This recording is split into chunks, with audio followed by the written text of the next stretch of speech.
نصلی علی رسولہ الکریم وعلی آلہ و اصحابہ اجمعین برحمتک یا ارحم الراحمین الی یوم الدین۔ فقد قال اللہ تعالیٰ فی کتابہ المجید والفرقان الحمید، فاعوذ باللہ من الشیطان الرجیم، بسم اللہ الرحمن الرحیم۔ اقیم الصلاۃ وآتوا الزکاۃ وارکعوا مع الراکعین، صدق اللہ العظیم۔ ساری تعریفیں اللہ رب العزت ہی کے لیے، جو تنہا ساری کائنات کا مالک حقیقی، پالنہار اور پروردگار ہے۔ لاکھوں درود و سلام پیارے نبی حضرت محمد مصطفیٰ صلی اللہ علیہ وسلم پر۔ محترم ناظرین، ابھی اس موقع پر قرآن حکیم کی جو مختصر سی آیت تلاوت کی گئی، یہ سورہ بقرہ 74 رکوع کی آیت ہے، جس میں اللہ رب العزت کا ارشاد گرامی ہے: اقیم الصلاۃ، نماز قائم کرو، وآتوا الزکاۃ، زکوٰۃ ادا کرو، وارکعوا مع الراکعین، اور رکوع کرو رکوع کرنے والوں کے ساتھ۔ بہت ہی واضح طور پر قرآن حکیم کی اس آیت کے اندر جو باتیں ارشاد فرمائی گئی ہے وہ ہم سمجھ سکتے ہیں۔ نماز کا حکم دیا گیا ہے کہ نماز اور زکوٰۃ، پھر نماز کے تعلق سے یہ بات بتائی گئی کہ وارکعوا مع الراکعین، رکوع کرو رکوع کرنے والوں کے ساتھ۔ تو اس کا مطلب یہ ہوا کہ رکوع کرنے والے ظاہر ہے مساجد کے اندر جو اجتماعی طور پر نماز باجماعت ہوتی ہے، وہ نماز باجماعت میں شرکت کرنا اور رکوع کرنے والوں کے ساتھ رکوع کرنے کے واضح طور پر یہاں معنی و مطالب بتائے گئے۔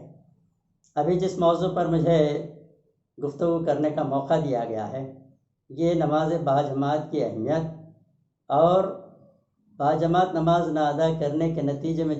جو وعیدیں اللہ کے رسول صلی اللہ علیہ وسلم نے بیان فرمائی ہے، وہ اس مختصر سے موقع پر میں نبی اکرم صلی اللہ علیہ وسلم کی احادیث کے ساتھ آپ کے سامنے رکھنا چاہوں گا۔ دعا ہے کہ اللہ تبارک و تعالیٰ عمل کی توفیق عطا فرمائے۔ پچھلے چند دنوں میں ہم نے دیکھا کہ پورے ملک کے اندر جو صورتحال پیش آ رہی تھی 22 مارچ سے لے کر کے رمضان المبارک کے آس پاس تک، جس کے اندر نہ صرف حکومت بلکہ پورے ہندوستان کے چوٹی کے علماء نے متفقہ طور پر اس بات کا فتویٰ انہوں نے دیا کہ ملک کے حالات دیگرگوں ہیں۔ ایک بیماری پورے ملک میں اس طریقے سے پھیلی ہے جس کی بے احتیاطی اگر کی جائے تو جان کا خطرہ لاحق ہو سکتا تھا۔ تو اس شرعی عذر کو پیش نظر رکھ کر کے حکومت نے بھی آرڈر پاس کیا اور علماء اکرام نے بھی اس بات کی تاکید کی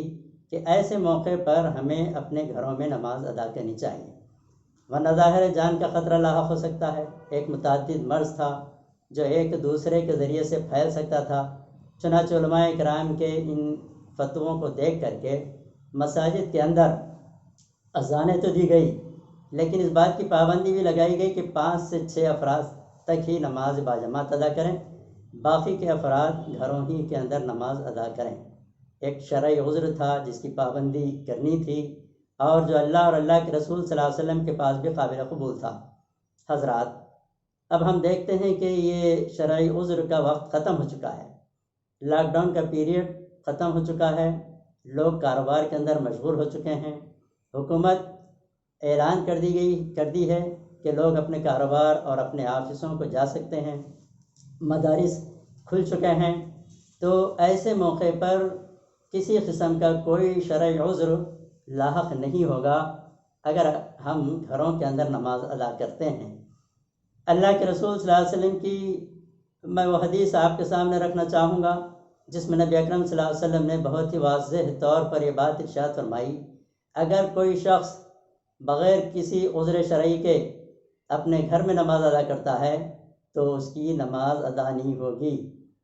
اللہ تبارک و تعالیٰ اس نماز کو قبول نہیں فرمائیں گے جو بغیر کسی عذر شرعی کے گھر میں نماز ادا کی جاتی ہو۔ پھر آپ جانتے ہیں کہ اللہ کے رسول صلی اللہ علیہ وسلم نے نماز باجماعت کے لیے جو تاکید فرمائی، بے شمار اس کے فوائد ہمیں حاصل ہوتے ہیں۔ ایک فائدہ تو یہ ہے کہ مسجد کے اندر ہم دیکھتے ہیں کہ امیر اور غریب کندھے سے کندھا لگا کر کے نماز ادا کرتے ہیں، ایک صف میں ٹھہرتے ہیں۔ مساوات اور ہمدردی کا ایک غیر معمولی سبق اس کے ذریعے سے دیا جاتا ہے کہ امیر اور غریب آپس میں بھائی بھائی ہیں، ایک دوسرے کے کندھے سے کندھا لگا کر کے ٹھہرتے ہیں۔ بھید بھاؤ کہ یہاں کوئی تفریق نہیں ہے۔ پھر دوسری تعلیم نماز باجماعت کے ذریعے سے جو دی گئی ہے وہ یہ ہے کہ عمرہ جو مسجد میں غریب حضرات آتے ہیں ان کے اوپر نظر پڑے اور ان کی ضرورت کا انہیں خیال ہو اور ان کی مدد کے لیے وہ آمادہ و تیار ہوں۔ پھر اس کے ساتھ ساتھ آپ دیکھتے ہیں کہ نماز باجماعت کے لیے جو لوگ مسجد میں جمع ہوتے ہیں، مسجد میں جمع ہونے کے نتیجے میں انہیں دینی معلومات بھی حاصل ہوتی ہے۔ خطبہ جمعہ ہوتا ہے، درس قرآن ہوتا ہے، احادیث سنائی جاتی ہے، اور پھر ائمہ اکرام فقہ کے مسائل بیان کرتے ہیں۔ اس طریقے سے دینی معلومات نماز باجماعت ادا کرنے کے نتیجے میں حاصل ہوتی رہتی ہے۔ اس لیے اللہ کے رسول صلی اللہ علیہ وسلم نے نماز باجماعت کی بہت زیادہ تاکید فرمائی ہے۔ آپ صلی اللہ علیہ وسلم نے یہ بات ارشاد فرمائی، میرا جی چاہتا ہے کہ مؤذن کو کہوں کہ اذان دے، اور اذان دینے کے بعد وہ لوگ جو بغیر کسی عذر شرعی کے گھروں میں نماز ادا کرتے ہوں، میرا جی چاہتا ہے کہ ان گھروں کو میں آگ لگا دوں، لیکن اس خیال سے کہ ان گھروں کے اندر خواتین، ضعیف حضرات اور بچے ہوتے ہیں، اس لحاظ سے میں باز آ جاتا ہوں۔ حضرات غور کیجئے کہ اللہ کے رسول صلی اللہ علیہ وسلم رحمت للعالمین، سارے عالم کے لیے آپ رحمت بنا کر کے بھیجے گئے۔ آپ صلی اللہ علیہ وسلم کی یہ تاکید اور یہ سخت آپ کا یہ بیان کہ ان گھروں کو آگ لگا دوں جو بغیر کسی عذر شرعی کے گھر کے اندر نماز پڑھتے ہیں، تو اس سے معلوم ہوتا ہے کہ آپ صلی اللہ علیہ وسلم کتنی سخت تاکید آپ نے فرمائی ہے۔ صحابہ کرام عرض کرتے ہیں کہ ہمارے دور میں وہی لوگ جن کے دلوں میں نفاق ہوتا تھا، وہ لوگ مسجد کو آنے سے کتراتے تھے۔ یہ بات بہت ہی واضح تھی کہ جو نماز ادا نہیں کرتا وہ یا گھر میں نماز ادا کرتا ہے، کفر اور ایمان کے درمیان میں صرف نمازی کا فرق ہے،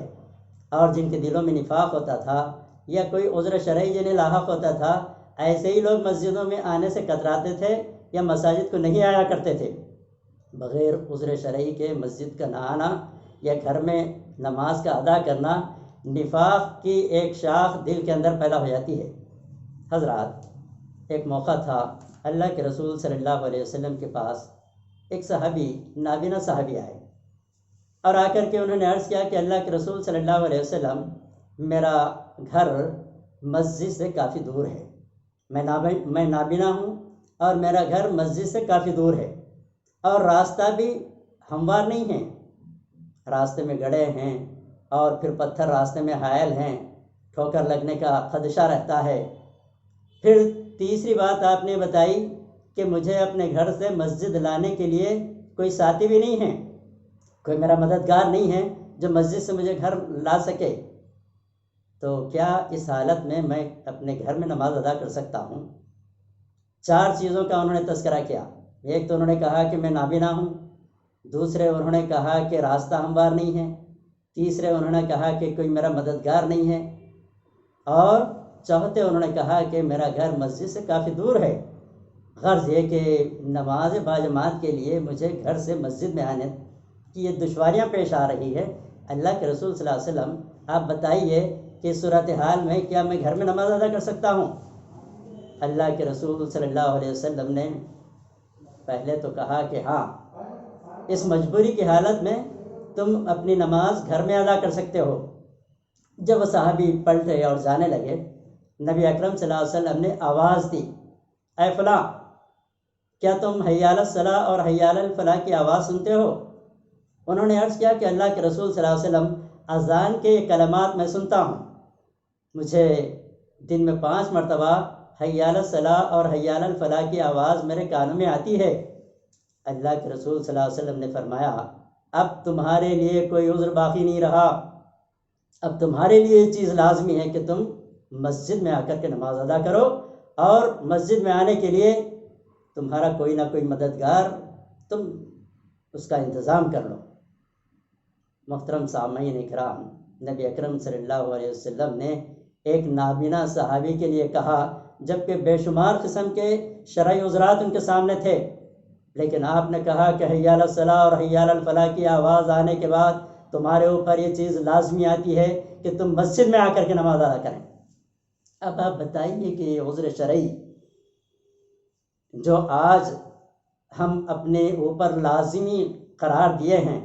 یا یہ سمجھ رہے ہیں کہ مساجد میں اگر ہم آئیں گے تو بیماری ہمیں لگ جائے گی اور جس کے نتیجے میں ہم گھر میں نماز ادا کر لیں، بہت ہی واضح طور پر اللہ کے رسول صلی اللہ علیہ وسلم کی ان ارشادات کی روشنی میں یہ کہہ سکتا ہوں کہ یہ شیطان کا بہکاوا ہے۔ ہمارے نوجوان یا ہمارے وہ بچے جو مسجد کو آ سکتے ہیں، جنہیں کسی قسم کا کوئی عذر لاحق نہیں ہے، لازمی یہ ہے کہ وہ مسجد میں آ کر کے نماز ادا کریں۔ پورے 4 ائمہ کا متفقہ فیصلہ یہ ہے، اللہ کے رسول صلی اللہ علیہ وسلم کی ان احادیث کی روشنی میں امام ابو حنیفہ رحمۃ اللہ علیہ نے بہت ہی واضح طور پر یہ بات ارشاد فرمائی، نماز باجماعت واجب ہے۔ نماز باجماعت ایسے ہی فرض ہے جیسے نماز فرض ہے، اور جس نے جان بوجھ کر بغیر کسی عذر شرعی کے نماز کو جماعت کے ساتھ ادا نہیں کیا، اس کی نماز اللہ تبارک و تعالیٰ کے پاس قابل قبول نہیں ہے۔ نبی اکرم صلی اللہ علیہ وسلم کی ان احادیث کی روشنی کے بعد اگر ہم اپنا جائزہ لے کر کے دیکھیں کہ اللہ کے رسول صلی اللہ علیہ وسلم کی احادیث، جس کے اندر ایک موقع پر آپ صلی اللہ علیہ وسلم نے بات ارشاد فرمائی، اگر لوگوں کے اوپر یہ چیز واضح ہو جائے کہ نماز فجر اور نماز عشاء کی باجماعت نماز کی فضیلت ان کے اوپر واضح ہو جائے، اور اس حالت میں اگر وہ بیمار بھی ہوں تو کسی نہ کسی کے کندھوں پر ہاتھ رکھ کر کے وہ نماز باجماعت کا اہتمام کریں گے۔ اس کا مطلب یہ ہوا کہ نماز فجر اور نماز عشاء کی باجماعت نماز پڑھنے کی فضیلت تو کچھ اور ہی ہے۔ آپ نے فرمایا کہ اگر کوئی بیمار بھی ہے، عذر شرعی بھی اسے لاحق ہے، لیکن اس کی فضیلت کو حاصل کرنے کے لیے وہ کسی نہ کسی مددگار کو حاصل کرے گا اور ان کے کندھوں پر ہاتھ رکھ کر کے مسجد کو آ کر کے نماز ادا کرے گا۔ یہ فضیلتیں ہیں جو نبی اکرم صلی اللہ علیہ وسلم نے بیان فرمائی۔ بڑے دکھ اور افسوس کے ساتھ یہ بات کہنی پڑتی ہے کہ آج ہمارے مساجد ان نوجوانوں اور ان بزرگوں سے خالی ہیں جو نماز پنجگانہ یہ لاک ڈاؤن سے پہلے مسجد میں آ کر کے ادا کرتے تھے، صف بندی کے ساتھ نماز ادا کرتے تھے۔ ابھی آپ جانتے ہیں کہ ان حالات میں جو دھیرے دھیرے یہ مرض خوابوں میں آتا جا رہا ہے، اموات کا سلسلہ اب کم ہو چکا ہے، گو کہ پازیٹیو کے کیسز ابھی بھی برابر آ رہے ہیں، لیکن آپ غور کیجئے کہ ہماری ساری مصروفیات اس وقت جاری ہیں، ہمارے کاروبار چل رہے ہیں، ہماری نوکریاں چل رہی ہے، شادی بیاہ کے اندر ہماری شرکتیں برابر ہو رہی ہے، غرض یہ کہ لین دین اور کاروبار اور دیگر ساری مصروفیات ہماری جاری ہیں، لیکن افسوس صد افسوس ان نوجوانوں پر جو اپنی ان ساری مصروفیات کو جاری رکھنے کے باوجود گھروں میں نماز ادا کر رہے ہیں۔ خدا کی قسم اللہ تبارک و تعالیٰ ان نمازوں کو قبول نہیں فرمائے گا جو بغیر عذر شرعی کے گھروں میں نماز ادا کر رہے ہیں، اور شیطان کی وہ چال ہے جو ہیلے اور بہانوں کے ذریعے سے ہمیں مساجد سے وہ دور کرنا چاہتا ہے۔ ابھی آپ دیکھیں کہ مساجد کے اندر بھی جانمازیں بچ چکی ہیں، اور وہ ڈسٹنس جو آج سے چند دن پہلے تک چلا رہا تھا، بہت ساری مساجد کے اندر اب وہ ڈسٹنس بھی ختم ہو گیا ہے، لوگ کندھے سے کندھا ملا کر کے نماز ادا کر رہے ہیں۔ ایسے موقع پر ہماری ذمہ داری یہ ہے کہ ہم نماز باجماعت کا اہتمام ویسا ہی کریں جیسے لاک ڈاؤن سے پہلے کیا کرتے تھے۔ اب کوئی عذر باقی نہیں رہا، اب علماء کرام کے وہ فتوے جو لاک ڈاؤن کے دوران انہوں نے دیے تھے، اب وہ فتوے ختم ہو چکے ہیں، حکومت اجازت دے چکی ہے، مساجد میں آپ جوخ در جوخ آ کر کے نماز ادا کر سکتے ہیں اور کرنا چاہیے۔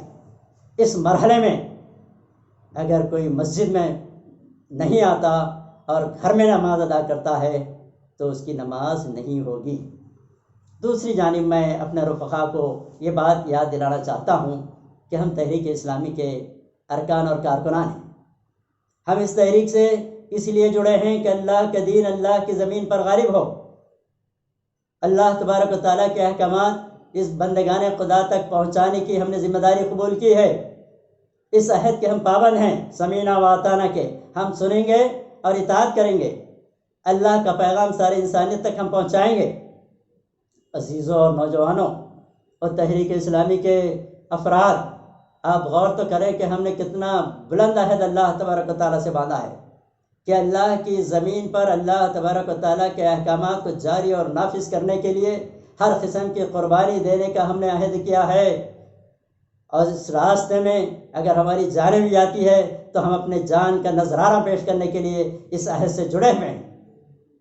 لیکن احتساب آپ کر کے دیکھیں، وہ افراد جو اپنی جان نچھاور کرنے کے لیے اس تحریک سے جڑے تھے، وہ افراد جو اپنے مالوں کو خدا کے راستے میں لگانے کے عہد کے پابند ہیں، ایک معمولی سا عذر اور اس عذر کو ہم اختیار کرتے ہوئے مساجد سے دور ہو جائیں؟ کیسے ممکن ہے وہ لوگ جو دین کو قائم کرنے کے لیے اس عہد کے پابند ہیں اور ایک معمولی سی بیماری کو عذر بنا کر کے مسجد سے دور ہو جائیں؟ کیسے دین کی اقامت ہو سکتی ہے؟ کیسے اقامت دین کا کام ہو سکتا ہے جبکہ نماز کے قیام کے معاملے میں ہم کوتاہی برتیں اور ہم اپنے تقاریر میں اس بات کا اعلان کریں اور لوگوں کے سامنے بتاتے رہیں کہ ہم تو تحریک اسلامی کے ارکان ہیں، ہم کارکنان ہیں، ہم داعی اسلام ہیں، ہم دین کے غلبے کے لیے اس تحریک سے جڑے ہیں، اور اس دین کو غالب کرنے والے افراد کی یہ صورتحال جو آج ہمارے سامنے آ رہی ہے، سن افسوس کہ دین کا قیام اور اس راہ میں آنے والے مشاکل، یہ عظمت کی راہ جسے ہم نے سوچ و سمجھ کر کے اختیار کی، ایک معمولی سی بیماری کے نتیجے میں اگر ہم گوشہ نشین ہو جائیں، ہم مساجد میں نماز ادا کرنے کے بجائے گھروں میں نماز ادا کریں، تو پھر وہ کیسے دعویٰ اللہ تبارک و تعالیٰ کے پاس قابل قبول ہوگا جو اس راستے میں چلتے ہوئے جان اور مال کا نذرانہ پیش کرنے کا وقت آ جائے تو کیا ہم جان اور مال کا نذرانہ پیش کر سکیں گے؟ ایک بیماری کو عذر بنا کر کے گھروں میں نماز ادا کرنے والے اللہ تبارک و تعالیٰ کے اس دین کو غالب کرنے کے لیے کون سے قربانی ہم دینے والے ہیں؟ ابھی چند دن پہلے ہم نے سیدنا ابراہیم علیہ السلام کے اسوے کو یاد کیا تھا، ہم نے جانوروں کی قربانی دی۔ اس جانور کی قربانی کے پیچھے جو عہد تھا وہ یہی تھا کہ سیدنا اسماعیل علیہ السلام نے جس طریقے سے اپنی جان کا نذرانہ اللہ تبارک و تعالیٰ کی رضا کی خاطر پیش کیا، وقت آنے پر ہم اللہ تبارک و تعالیٰ کے دین کے غلبے کے لیے اپنی جانوں کو پیش کریں گے۔ پھر ابھی آپ دیکھیے جس ماہ میں ہم قدم رکھے ہیں، جس ماہ میں ہم جی رہے ہیں، یہ ماہ محرم، اور اس ماہ محرم کے اندر ہم نے حضرت حسین رضی اللہ تعالیٰ عنہ کو یاد کیا جنہوں نے اقامت دین کے لیے اپنی جان کا نذرانہ پیش کیا، اپنے سارے خاندان کو لا کر کے پیش کر دیا۔ حضرات، یہ واقعات تو ہم لوگوں کے سامنے بیان کرتے رہیں، دین کی اقامت کی قربانیاں تو ہم لوگوں کے سامنے بیان کرتے رہیں، اور اس کے داعی اور اس کے ارکان و کارکنان ایک معمولی مرض کو بہانہ بنا کر کے اگر گھروں میں نماز ادا کر رہے ہیں تو اللہ تبارک و تعالیٰ کے پاس ہمارا یہ عہد قابل قبول نہیں ہوگا۔ کل اللہ تبارک و تعالیٰ کی عدالت میں ہم پکڑے جانے والے ہیں۔ وَأَوْفُوا بِالْعَهْدِ إِنَّ الْعَهْدَ كَانَ مَسْئُولًا، اس عہد کے تعلق سے اللہ تبارک و تعالیٰ کے پاس باز پرس ہونے والی ہے، جس عہد کے میں اور آپ پابند ہیں کہ اللہ کی زمین پر اللہ کے احکامات کو جاری اور نافذ کرنے کے لیے ہم اس تحریک سے جڑیں اور اس کے تقاضے ہم پورا کرنا چاہتے ہیں۔ پھر اس وقت کیا ہوگا جب مساجد میں ٹھہر کر کے ہم تقاریر کریں، اقامت دین کی جد و جہد کی باتیں کریں، وہ مصلی جو باجماعت نماز ادا کر رہے ہوں گے کل پلٹ کر کے آپ سے سوال کریں گے کہ یہ تحریک کے داعی ہیں، یہ تحریک کے ارکان و کارکنان ہیں جو پچھلے 6 مہینوں سے اپنے گھروں میں نماز ادا کر رہے تھے اور آ کر کے آج اس مسجد میں کہہ رہے ہیں اللہ کے دین کے غالب کرنے کے لیے ہمیں جدوجہد کرنی چاہیے۔ ایک نماز مسجد میں آ کر کے ادا نہ کرنے والے کیسے دین کی اقامت کی جدوجہد میں ساتھ دینے والے؟ حضرات، موقع ابھی باقی ہے۔ اگر ہم نماز گھروں میں ادا کر رہے ہیں تو اب استغفار کیجئے اور اولین اوقات میں حی علی الصلاۃ اور حی علی الفلاح کی آواز اگر ہم سن رہے ہیں فوری طور پر ہم مسجد میں جائیں اور نماز ادا کریں۔ نبی اکرم صلی اللہ علیہ وسلم نے نماز باجماعت کے اہتمام کرنے والوں کے تعلق سے جو فضیلت بیان فرمائی ہے وہ یہ ہے کہ اگر کوئی شخص حی علی الصلاۃ اور حی علی الفلاح کی آواز سنتا ہے اور اپنے گھر میں وضو بناتا ہے اور پھر وضو بنا کر کے اپنے گھر سے مسجد کی طرف رخ کرتا ہے اور چلتا ہے، آپ صلی اللہ علیہ وسلم نے فرمایا کہ اس کے ایک ایک قدم پر نیکی لکھی جاتی ہے، اللہ تبارک و تعالیٰ اس کا ایک ایک گناہ معاف فرماتے ہیں، اور پھر وہ مسجد میں جا کر کے فرض نماز سے پہلے سنت ادا کرتا ہے، اور پھر باجماعت نماز کے انتظار میں بیٹھا رہتا ہے، فرشتے اس کے لیے دعا مغفرت فرماتے رہتے ہیں۔ عزیز نوجوانوں، ساتھیوں، تحریک اسلامی کے ارکان و کارکنوں، اللہ تبارک و تعالیٰ سے ہم دعا کرتے ہیں کہ جو کوتاہی ہم سے ہوئی ہے، جو غفلت ہم سے ہوئی ہے، بغیر کسی شرعی عذر کے اگر ہم نے گھروں میں نماز ادا کی ہے تو اللہ تبارک و تعالیٰ ہمیں معاف فرمائے، اور وہ فضیلتیں جو نماز باجماعت کی اللہ کے رسول صلی اللہ علیہ وسلم نے بیان فرمائی ہے، ان فضیلتوں کو حاصل کرنے کی اللہ تعالیٰ ہمیں توفیق خیر عطا فرمائے۔ اور اس موقع پر میں دعا کرتا ہوں اللہ تبارک و تعالیٰ جو وبا پوری دنیا کے اندر اور اس موقع پر ہندوستان کے اندر پھیل چکی ہے، اللہ تعالیٰ سے ہم دعا کرتے ہیں کہ اللہ تبارک و تعالیٰ اس وبا سے جلد ہمیں نجات عطا فرمائے، اور ہمیں جو بیمار ہیں اللہ تبارک و تعالیٰ انہیں شفاء کلی عطا فرمائے، اور ان دنوں میں جو اس مرض میں اللہ تبارک و تعالیٰ کے حضور حاضر ہو چکے ہیں، میں دعا کرتا ہوں اللہ تبارک و تعالیٰ انہیں کروٹ جنت نصیب فرمائے۔ ربنا تقبل منا انك انت السميع العليم وتب علينا انك انت التواب الرحيم رب اغفر وارحم وانت خير الراحمين استغفر الله الذي لا اله الا هو القيوم من كل ذنب۔ نہیں معلوم فضیلت نماز کی، اچھی نہیں لگتی ہمیں عادت نماز کی، ہم کو نہیں معلوم فضیلت نماز کی، فضیلت نماز کی۔ حی علی الصلاة حی علی الفلاح حی